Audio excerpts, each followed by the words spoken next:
Olá, eu sou o pastor Reinaldo Littke, um dos pastores da comunidade Cristo, comunidade luterana Cristo aqui de Porto Alegre.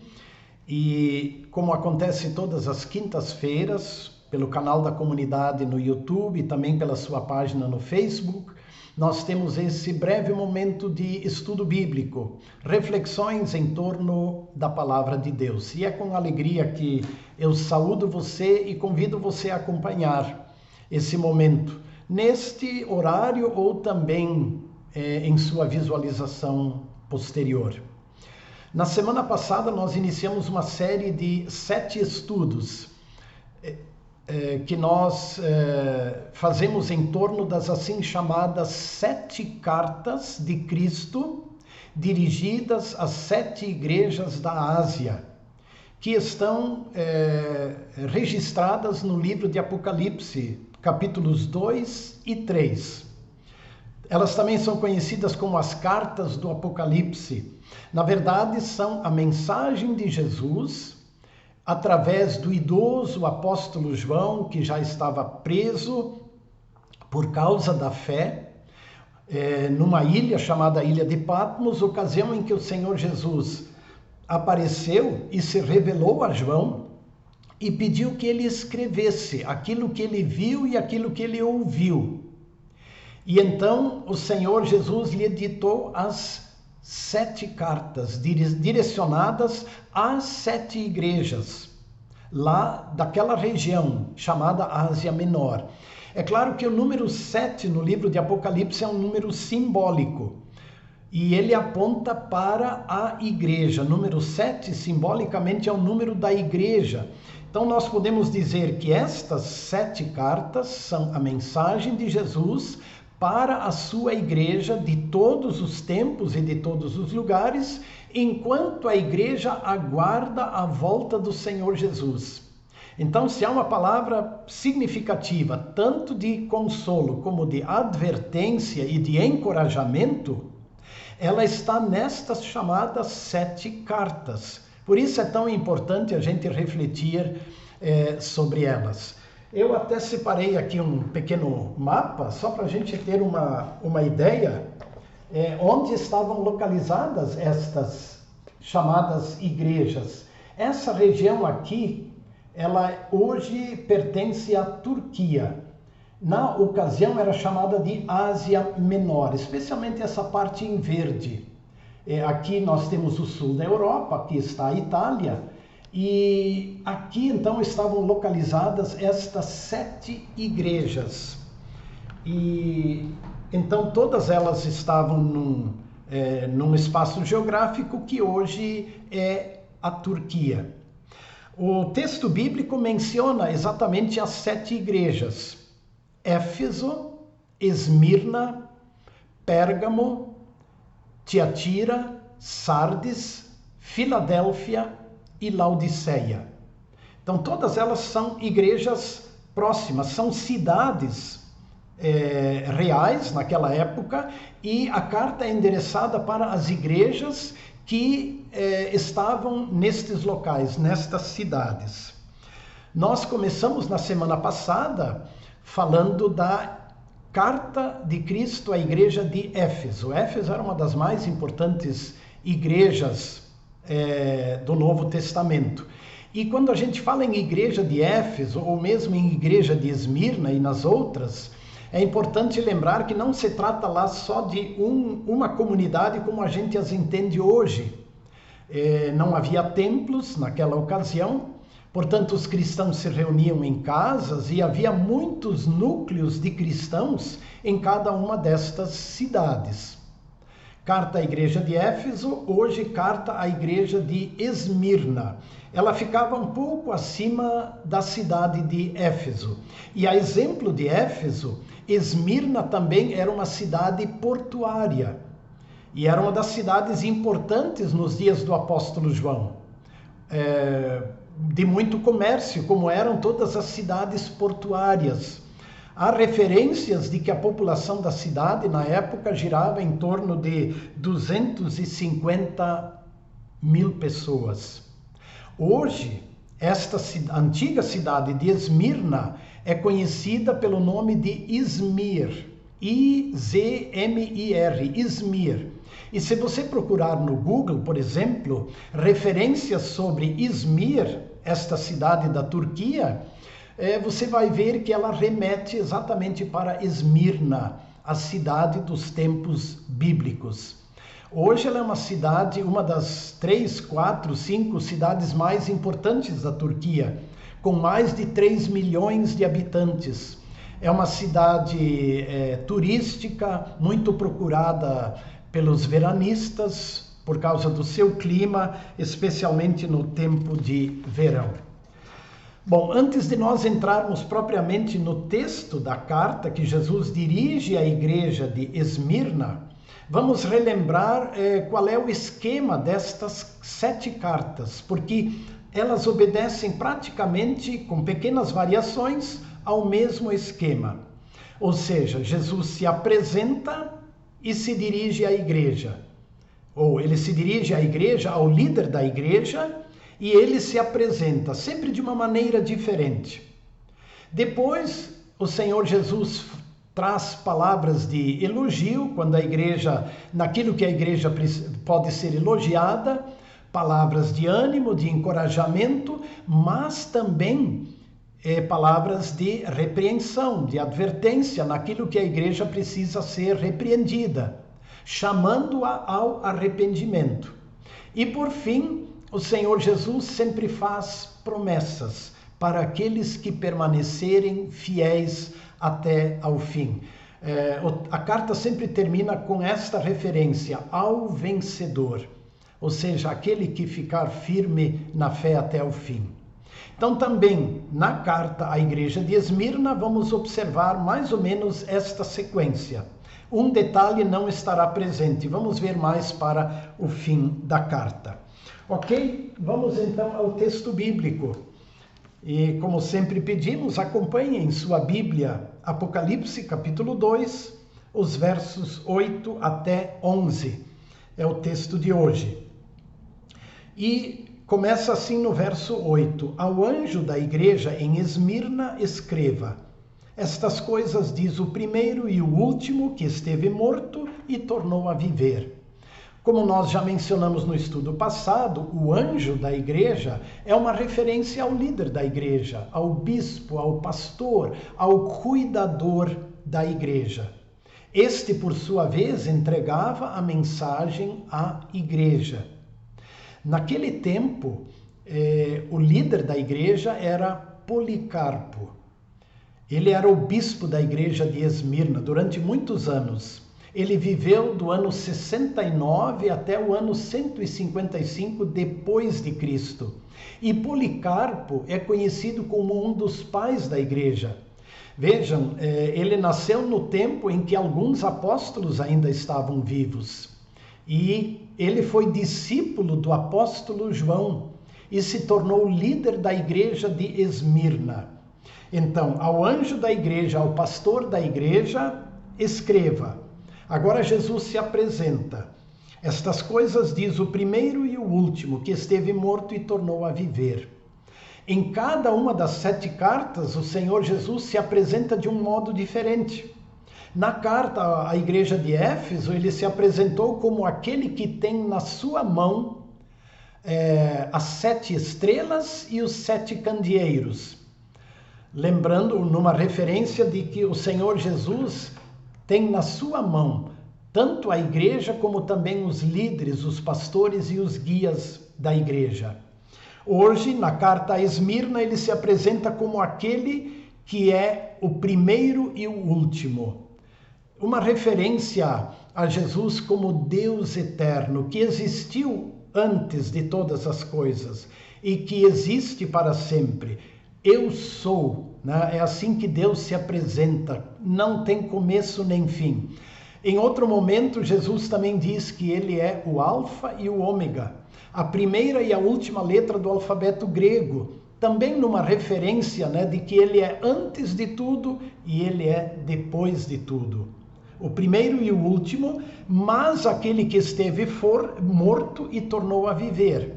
Aqui exatamente uma referência à encarnação humana de Jesus, que veio a este mundo como filho de Maria e como substituto de todos os seres humanos para pagar pelos seus pecados, ele morreu, mas reviveu, ressuscitou ao terceiro dia.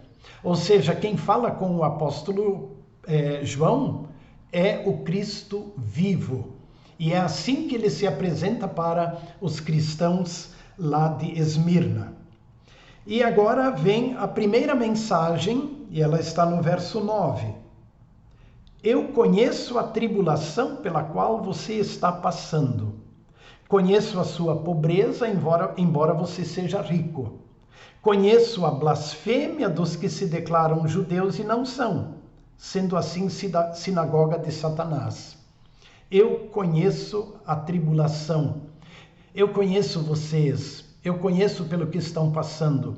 Esta é uma palavra de Jesus extremamente consoladora. E ele a dirige para a igreja de Esmirna, que está passando por tribulação. Eu conheço vocês. Eu conheço vossas lutas, vossas dores, as tentações, as tristezas, a aflição, a pobreza. Eu conheço. É a palavra de Cristo para a sua igreja e ela é para você. Eu conheço você, eu conheço pelo que você está passando. Alegre-se nisso, porque mesmo em meio às lutas desta vida, as tribulações e as dores, você não está sozinho, você não está sozinha. Aquele que é antes de tudo e depois de tudo, aquele que morreu e ressuscitou, ele diz, eu conheço você. As tribulações na igreja de Esmirna, Jesus aponta para elas eram reais e elas iriam aumentar, porque o texto bíblico menciona isso. E Jesus diz, conheço a pobreza, a tribulação, a pobreza e a blasfêmia. Essa era uma forma de perseguição que muitos cristãos sofriam no tempo primitivo. Levantavam-se blasfêmias, calúnias, falsas acusações contra os cristãos, que lhes traziam muito sofrimento. E muitas vezes eles tinham que se defender em tribunais por algo que eles não fizeram. E Jesus diz, eu conheço tudo isso. Aqueles que se dizem povo de Deus, mas na verdade não são agentes de Satanás, eles levantam blasfêmias e calúnias contra vocês. Eu conheço tudo isso, diz o Senhor Jesus. E em seguida ele traz uma palavra de encorajamento, dizendo, não tenha medo das coisas que você vai sofrer. Não fica com medo. O diabo está para lançar alguns de vocês nas prisões, para que vocês sejam postos à prova e passem por uma tribulação de 10 dias. O diabo vai colocar muitos de vocês em prisões. E essa é uma realidade na perseguição aos cristãos na igreja primitiva. E Jesus alerta para esta forma de perseguição. Vocês vão sofrer. Vocês vão ser testados e vocês vão ser postos à prova, né? Essa é a palavra, postos à prova. E isso acontece com os cristãos em todos os tempos, ainda hoje. Mas naquele tempo, muito especialmente pela perseguição violenta, prisão, morte de cristãos, vocês vão ser postos à prova.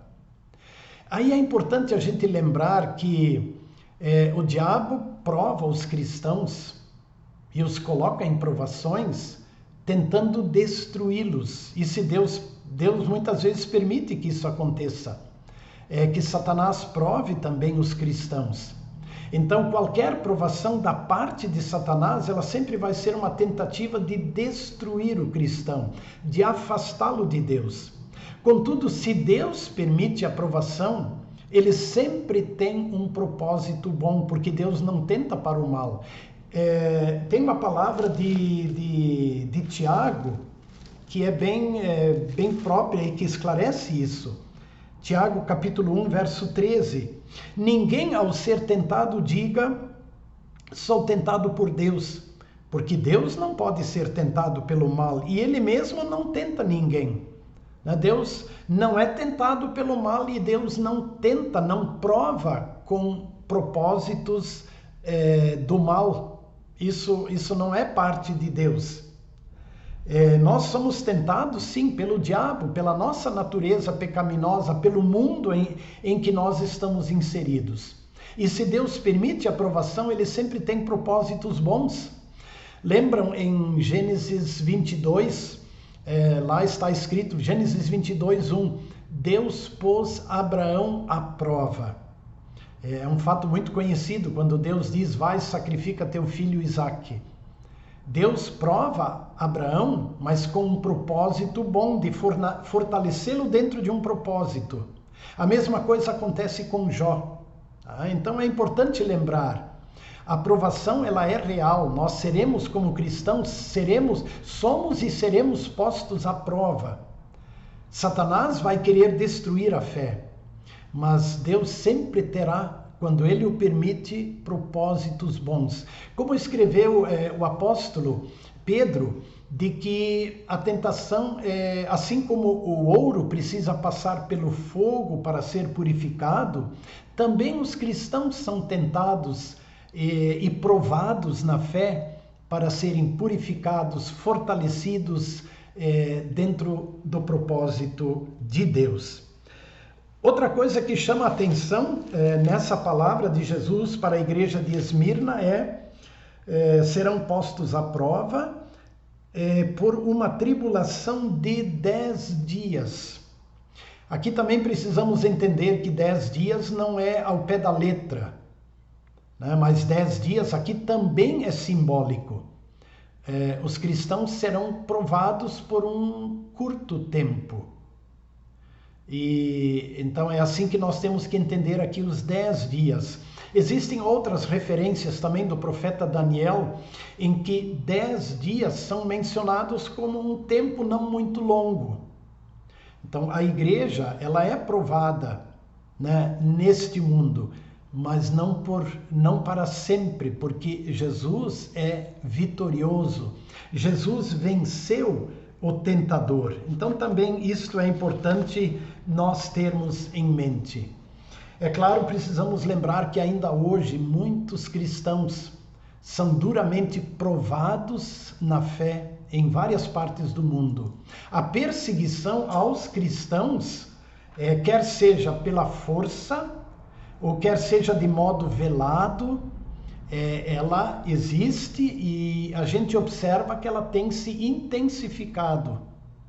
Aqui no nosso país, digamos, a perseguição à força, que atenta contra a vida dos cristãos, não é uma realidade nossa, mas nós somos provados na fé de outras maneiras. Mas pelo mundo afora, muitos cristãos ainda perdem a sua vida terrena por confessar Jesus como Salvador. E aí Jesus termina a sua palavra de encorajamento com a promessa: seja fiel até a morte e lhe darei a coroa da vida. Ser fiel até a morte e lhe darei a coroa da vida. Alguém disse assim, que Jesus assumiu uma coroa de espinhos para que nós recebêssemos a coroa da vida, a vida eterna. E a verdade, a coroa da vida, ela só nos é oferecida e nós só podemos recebê-la por causa da coroa de espinhos com a qual Jesus foi coroado em nosso lugar, pagando e assumindo nossa culpa e nosso pecado, para que nós então recebêssemos pela fé a coroa da vida eterna. Então esta é a palavra de encorajamento: ser fiel na provação, ser fiel na tribulação, não desanime na tribulação. Está reservado ao vencedor a coroa da vida eterna. Por falar em coroa, certamente todos acompanharam a morte da rainha Elizabeth II.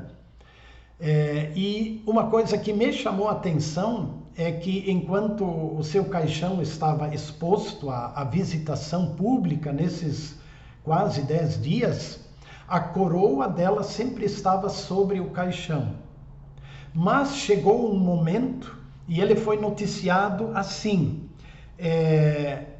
a rainha foi separada da sua coroa. A rainha foi para a sepultura, a rainha Elizabeth. Contudo, a coroa permaneceu aqui, ela foi separada da sua coroa. E é uma coroa maravilhosa. O que tem de pedras preciosas nesta coroa é algo assim impressionante. E com elas são coroados os reis e rainhas, no caso específico lá do Reino Unido. E ter a coroa, receber a coroa, no caso de reis e rainhas, significa receber majestade e autoridade. Mas interessante, na morte, eles são separados da coroa. Isso me faz refletir também de uma outra maneira e sobre um outro assunto.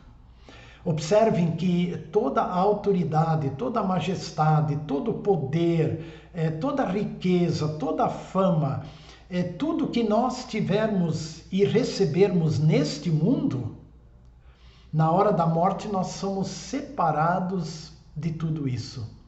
Tudo aquilo que nós conquistamos por nós, ou que nós temos nesta vida, tudo isto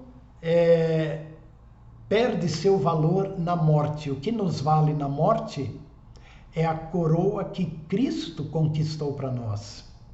É o perdão dos pecados, a garantia da vida eterna. A rainha, ela confessou sua fé em Jesus, ela era cristã, né? Ela pertencia à igreja anglicana, né? Uma igreja que proclama Jesus, o bom pastor. E até no sepultamento dela foi cantado esse hino maravilhoso, né? O meu pastor é o bom Jesus, jamais me deixará. Mas eu uso essa comparação exatamente para lembrar isto, né? De que na morte nossas coroas terrenas não têm valor. Na morte o que vale é a coroa de espinhos colocada na cabeça de Jesus, que pagou pelos nossos pecados e culpas. Na morte o que vale é a coroa da vida eterna que nós recebemos pela fé no nosso Senhor e Salvador Jesus. E aqui eu faço uma referência também, como disse no início, ao Policarpo, que era o pastor, o bispo da igreja lá de Esmirna. O Policarpo, já idoso, com 86 anos de vida, ele foi confrontado e ele também foi convidado a amaldiçoar o seu Salvador, amaldiçoar Jesus e negar sua fé para permanecer vivo, numa época em que a perseguição se intensificou muito. E aí eu anotei, inclusive, a palavra que Policarpo disse. Preso, ele foi levado à presença do governador. Ofereceram-lhe a liberdade se ele amaldiçoasse a Cristo, e diante desse convite ele respondeu assim: 86 anos faz que sirvo a Cristo, e ele só me tem feito bem. Como poderia eu agora amaldiçoá-lo, sendo ele o meu Senhor e Salvador? Ou seja, Policarpo, líder da igreja de Esmirna, ele afirma e reafirma sua fé e sua esperança em Jesus. Eu o servi a vida toda, ele só me fez o bem. Como é que eu vou amaldiçoá-lo? Jamais farei isso. E Policarpo é mais um destes cristãos que foi queimado vivo, né? Queimado vivo. E também me lembrei aí das palavras de um hino. Nosso hinário luterano, ele é muito rico nos hinos e no conteúdo de hinos. O hino 320 é exatamente um hino que nos chama a fidelidade, aquilo que Jesus pediu da igreja de Esmirna. E no 320, o verso 1 diz: "Sê fiel até a morte, luta com real valor, mesmo sendo a tua sorte sofrimento, aperto e dor. A aflição irá passar, né? 10 dias, ou seja, um curto espaço de tempo. E ela não se pode comparar com a prometida glória dos que alcançam a vitória. Ser fiel na fé, avante, nunca deves duvidar", é o verso 2. Verso 3 começa dizendo: "Ser fiel ao Deus bondoso". Verso 4, ser fiel nas amarguras, não te afastes de Jesus. É muito fácil se afastar de Jesus nas provações e aflições. Está aí o convite, ser fiel nas amarguras. Verso 6, ser fiel na própria morte, luta bem até o fim e terás bendita sorte. É feliz quem morre assim. Com Jesus irás vencer o pecado e seu poder, e finda a passageira lida, entrarás na eterna vida. E essa é exatamente a promessa final que Jesus faz para os cristãos lá de Esmirna. Então deixa eu pegar novamente a Bíblia. O último verso, 11, então ele traz estas palavras. Palavras de Jesus: "Quem tem ouvidos, ouça o que o Espírito diz às igrejas. O vencedor de modo nenhum sofrerá o dano da segunda morte." Essa então é a palavra final ao vencedor. De modo nenhum ele sofrerá o dano da segunda morte. Por causa do pecado, todos nós passaremos pela morte do corpo. E esta é conhecida como a primeira morte. Então, o salário do pecado é a morte. Ninguém está livre. Perdão. Ninguém está livre. Todos passaremos pela morte do corpo. Contudo, o vencedor não sofrerá o dano da segunda morte. Ou seja, ele não será condenado. A segunda morte é a separação eterna de Deus. E quem sofrerá a segunda morte é aquele que rejeita o Salvador.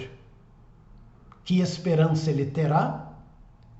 Então, o vencedor, o que confia em Jesus, o que permanece fiel mesmo nas provações, ele não passará pela segunda morte, ele está livre da condenação e ele eternamente estará com Deus, mesmo que por um breve momento nesta vida terrena ele passe por provação e também a sua fé é testada. Mas o que Jesus promete é a vida plena. Ele receberá a vida eterna. Se ele não sofrerá o dano da segunda morte, é porque ele receberá o presente da vida eterna. Bom, será que ficou faltando alguma coisa nesta carta? Não encontramos uma palavra de repreensão para a igreja de Esmirna. Então, como temos em outras cartas, nesta carta, a igreja de Esmirna não há uma palavra de repreensão, mas há sim uma palavra de encorajamento. Ser fiel até o fim, e eu vou te dar a coroa da vida eterna.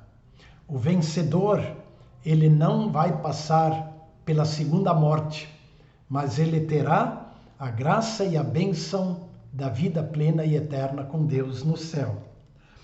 Em conclusão, eu colocaria a seguinte reflexão diante de você. Como você reage nas provações, nas tentações, nas provas que se colocam na sua vida? Como você reage?